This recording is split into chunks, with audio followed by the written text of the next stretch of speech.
যারা ডাক্তারের গায়ে অ্যাকচুয়ালি হাত দেওয়ার সময় ছিল, আমাদের কাছে সিসিটিভি ফুটেজ আছে, যথেষ্ট প্রমাণ আছে। এই প্রমাণ অনুসারে আমরা তাদেরকে মার্ক করবো। আমাদের ডিরেক্টর স্যার আসতেছেন এবং তার উপর যতক্ষণ না পর্যন্ত আইনি ব্যবস্থা যথার্থ সন্তোষজনক আইনি ব্যবস্থা গ্রহণ করা হবে, ততক্ষণ পর্যন্ত ঢাকা মেডিকেল কলেজের এই গেট আমরা ছাড়ছি না এবং ইমার্জেন্সি সেবা ততক্ষণ পর্যন্ত অফ থাকবে। এখানে মেইন সমস্যা যেটা হয়েছিল যে ঢাকা বিশ্ববিদ্যালয়ের দুজন ছেলে এখানে চিকিৎসা নিতে আসছিল, যার মধ্যে একজন একিউট অ্যাপেন্ডিসাইটিসের পেশেন্ট ছিল। তাদেরকে কিছু প্রেসক্রিপশনে ওষুধ লিখে দেওয়া হয়, কিন্তু এই ওষুধগুলো সরকারি সরবরাহ নাই। এটাই স্বাভাবিক। ঢাকা মেডিকেল কলেজের মতো জায়গায় পুরো বাংলাদেশ থেকে হাজার হাজার পেশেন্ট আসে, সরকারি ওষুধের সাপ্লাই সবসময় অ্যাভেলেবল থাকে না। তো ওদেরকে বলা হয়েছিল যে ফার্মেসি থেকে আপনারা ওষুধগুলো এনে এখানে রোগীর বাকি ট্রিটমেন্টের ব্যবস্থা করেন। ওরা বাইরে গিয়ে ওষুধগুলো পায় নাই এবং তার দায় তারা ডক্টরের উপর দিতে থাকে এবং ডক্টরের সাথে তারা এক পর্যায়ে মানে গালাগালির অবস্থায় চলে যায় এবং একসময় সেটা হাতাহাতিতে পরিণত হয়। এবং এর ফলে আমাদের 4 জন অন ডিউটি ডাক্তার সেখানে ছিল, 2 জন ফিমেল, 1 জন মেল। তাদেরকে ধাক্কাধাক্কি করে ফেলে দেওয়া হয় এবং একজন মেল ডাক্তারের যে ওটি ড্রেস সেটা টেনে হিসেবে ছিঁড়ে ফেলা হয়, তার মাথায় এবং মুখে ঘুষি মারা হয় এবং তার ছবি আমাদের কাছে আছে।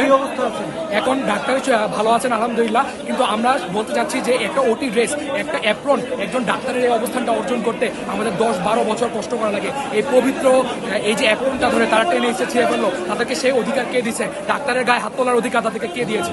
সারাদিন হাজার হাজার রোগী এই জায়গায় চিকিৎসা নেয়, হাজার হাজার, কারো গায়ে তো হাত উঠলো না। হঠাৎ করে 15-20 জন আসার পরে ডাক্তার 4 জন, মানুষ 15-20 জন, ডাক্তার গায়ে হাত তুলছে। এটা কি খুব বিশ্বাসযোগ্য? এটা কি খুব বিশ্বাসযোগ্য? আর একজন রোগীর সাথে কোনোভাবে তো 2 জনের বেশি থাকার কথা না, 15-20 জন কিভাবে থাকে? সিসিটিভি ফুটেজ দেখলে আপনারা বুঝতে থাকার কথা না। কেন একজন রোগীর সাথে 15-20 জন তখনই থাকে, হয় তারা 15 জন আহত, না হলে সেই 15-20 জন অন্য কাউকে আহত করতে আসছে। তাদের লক্ষ্যই ছিল এই জায়গায় ডাক্তারদেরকে হাত দেবে এবং এই জন্য তারা এখানে যথারীতি তাদের মধ্যে মব করে আমার ডাক্তারকে হাত মারতে যাচ্ছে। ঠিক আছে, আমরা স্টুডেন্টরা তারা চলে আসায় তারা সে কাজটা করতে পারে নাই। এই যে দেখেন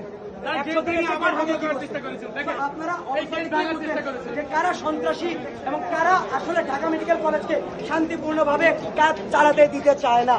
এখানে ডাক্তারদের আপনারা দয়া করে দায় দিবেন না, বা আশা করি আপনারা জনগণের কাছে পৌঁছাবেন যে আসলে এখানে ডাক্তারদের দায় না, যারা ডাক্তারদের নর্মাল স্বাভাবিক কার্যক্রম যাতে ব্যাহত হয় এমন কাজ করেছে এটা তাদের দায়।